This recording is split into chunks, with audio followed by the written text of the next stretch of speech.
What you are about to see is not science fiction. It is the universe, exactly as it is, vast, violent, and almost beyond comprehension. Every star you can see in the night sky is part of a single galaxy, the Milky Way. But the Milky Way is just one of trillions. Galaxies are massive islands of stars, gas, and dust, held together by gravity, spinning slowly through the emptiness of space. Some galaxies contain hundreds of billions of stars. Each one of those stars could have its own planets, its own moons, its own story. But within these galaxies hides one of the most terrifying objects ever discovered, the black hole. A black hole is not a hole at all. It is a region of space where gravity is so strong, nothing, not even light, can escape. To understand how something this extreme can exist, we have to go back to the death of a star. Stars spend their lives burning fuel, fighting against their own gravity. For millions, even billions of years, they hold the balance. But eventually, the fuel runs out. And when a massive star dies, it does not fade quietly. It explodes. This explosion is called a supernova. For a brief moment, it can outshine an entire galaxy. What remains after the explosion depends on the size of the star. Sometimes the core collapses inward, forever. If the remaining core is massive enough, gravity wins completely. Matter is crushed into an infinitely small point, a singularity. Around this point forms an invisible boundary called the event horizon. Cross it, and there is no turning back. Inside the event horizon, the laws of physics as we know them begin to break down.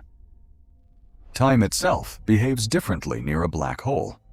The closer you get, the slower time moves, at least from an outside observer's view. If you fell toward a black hole, your body would be stretched, a process scientists call spaghettification. And yet, despite their terrifying nature, black holes are everywhere. Scientists believe almost every galaxy has one at its center. At the heart of the Milky Way lies a supermassive black hole called Sagittarius A star, millions of times more massive than our Sun.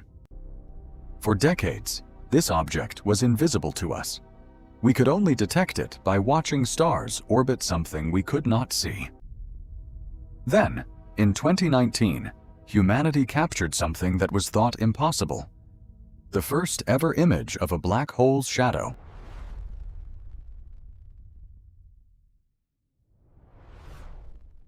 That image showed a glowing ring of superheated gas, bent by gravity into a perfect circle around absolute darkness. But how do black holes grow to become supermassive? The answer lies in feeding. Endless, violent feeding. As matter falls toward a black hole, it heats up to millions of degrees, glowing brighter than entire star systems. Some of this material does not fall in at all. Instead, it is launched away in jets that stretch across galaxies. These jets travel at nearly the speed of light, carrying more energy than billions of stars combined. This is what scientists call an active galactic nucleus, a galaxy whose center is awake, feeding, and glowing with extreme energy. But black holes do more than consume. Sometimes, two of them collide, and the result shakes the fabric of space itself. When two black holes merge, they release ripples in space and time. Gravitational waves, first predicted by Einstein over a century ago. These waves were finally detected in 2015, proof that one of Einstein's strangest predictions was real. Now, let's zoom out, far beyond a single galaxy, to understand the true scale of the universe.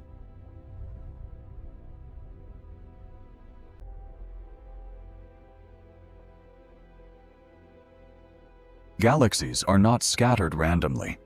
They cluster together, forming massive groups bound by gravity, stretching across millions of light years.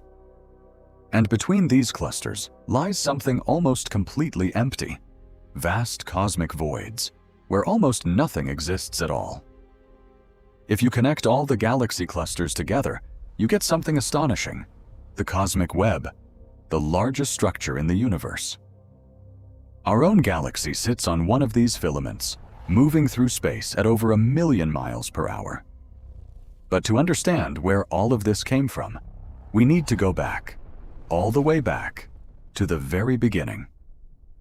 13.8 billion years ago, the universe began in an event we call the Big Bang.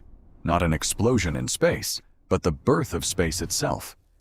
In the first fraction of a second, the universe expanded faster than the speed of light, a period scientists call inflation. For hundreds of thousands of years, the universe was a hot, glowing fog, too dense for light to travel freely. Then, as the universe cooled, the fog cleared. Light could finally travel freely. This moment left behind a faint glow that we can still detect today. That ancient light is called the cosmic microwave background, the oldest light in the universe, still visible from every direction. Slowly, gravity began pulling matter together. The first stars ignited, lighting up the darkness for the very first time. These first stars were giants, hundreds of times larger than our sun, burning hot and dying fast. When these giant stars exploded, they scattered heavy elements across space, the same elements that would later form planets, oceans, and life. Over millions of years, gravity pulled gas and dust together, forming the first galaxies, small, chaotic, and constantly colliding. These early collisions were violent, but they were also creative. Out of chaos came the structured spiral galaxies we see today. One of those galaxies would eventually become our home, the Milky Way. Within one of its spiral arms, roughly 4.6 billion years ago, a cloud of gas and dust began to collapse under its own gravity. At the center of this collapsing cloud, pressure and temperature increased until nuclear fusion ignited. A new star was born, our Sun. Around this newborn star, leftover material formed a spinning disk, the building blocks of an entire solar system. Over millions of years, particles of dust collided and stuck together, slowly growing into rocks, then boulders, then planets. Thank you for your watching.